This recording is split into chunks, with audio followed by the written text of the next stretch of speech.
Bonjour à tous, bienvenue sur cette nouvelle vidéo sur le prélèvement à la source. Cette fois-ci, nous allons parler du prélèvement à la source, mais sous l'angle 2019, à savoir ce qui va se passer pour le contribuable à partir de 2019. On rappelle juste le calendrier, nous sommes en 2018, nous avons fait les déclarations d'impôt sur le revenu. Vous allez recevoir en août-septembre votre avis d'impôt. Sur cet avis d'impôt, il va y avoir la mention de votre taux d'impôt. Et sur le site internet impôt.gouv.fr, vous allez pouvoir gérer, opter pour des choix de taux différents. Le taux individualisé, le taux foyer ou le taux neutre. À partir de 2019, en janvier, vous allez commencer à subir les premières retenues à la source sur vos salaires ou les premiers racomptes d'impôt sur le revenu. C'est dans cette vidéo-là que nous allons vous expliquer, en fonction du type de revenu, des retenues qui seront pratiquées ou des acomptes que vous allez devoir verser.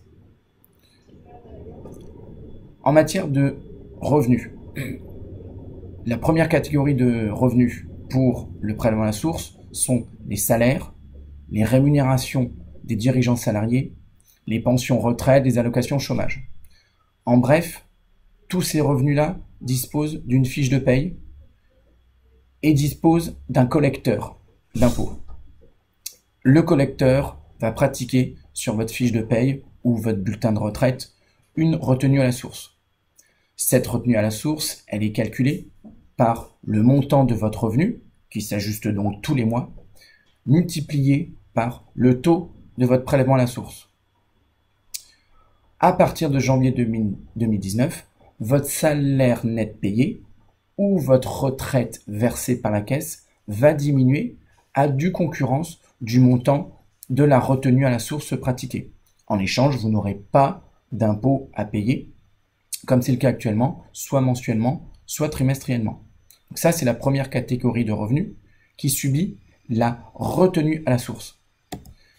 D'autres catégories de revenus ne disposent pas de fiches de paye ou de bulletin de pension. Pour ces revenus-là, ils ne peuvent pas subir de retenue à la source pratiquée par un établissement payeur. Dans ce cas-là, l'administration fiscale pratique un acompte d'impôt qu'elle va directement prélever sur vos comptes en banque à vous. Cet acompte, il est calculé parce que l'administration fiscale connaît vos revenus de l'année précédente et multiplié par le taux de votre prélèvement à la source. Cet acompte, il est mensuel ou trimestriel. Alors, qui est concerné par cet acompte? Ce sont les revenus qui n'ont pas d'établissement payeur, qui n'ont pas de fiche de paye, qui n'ont pas de bulletin de retraite.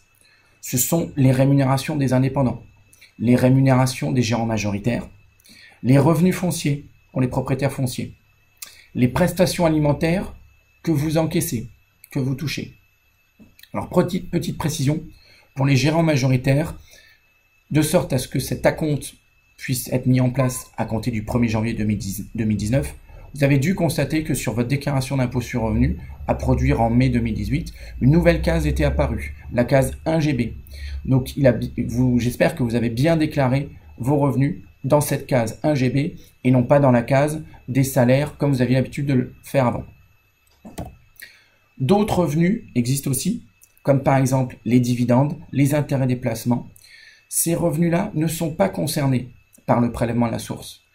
Ils ont un autre mode de prélèvement de l'impôt, à la source toujours.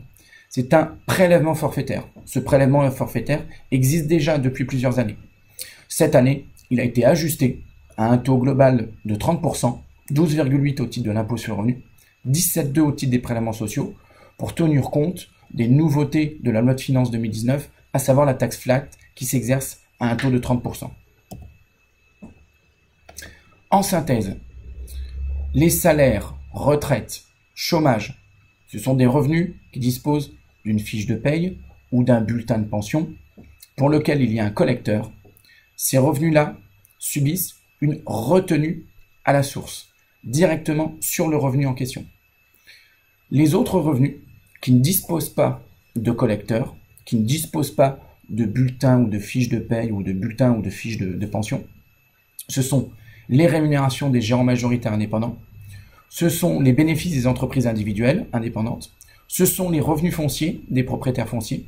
Ce sont les pensions alimentaires que vous recevez. Et ces revenus-là, il y a la pratique d'un acompte d'impôt. C'est-à-dire que les impôts vont automatiquement prélever le montant d'impôt sur votre compte en banque personnel. Et ces revenus vont subir un taux personnalisé, foyer, individuel ou taux neutre. C'est l'objet de notre prochaine vidéo qui va vous expliquer le choix du taux en matière de prélèvement à la source. À bientôt et toutes nos infos sont disponibles sur le site internet du blog Atome. À très bientôt. Au revoir.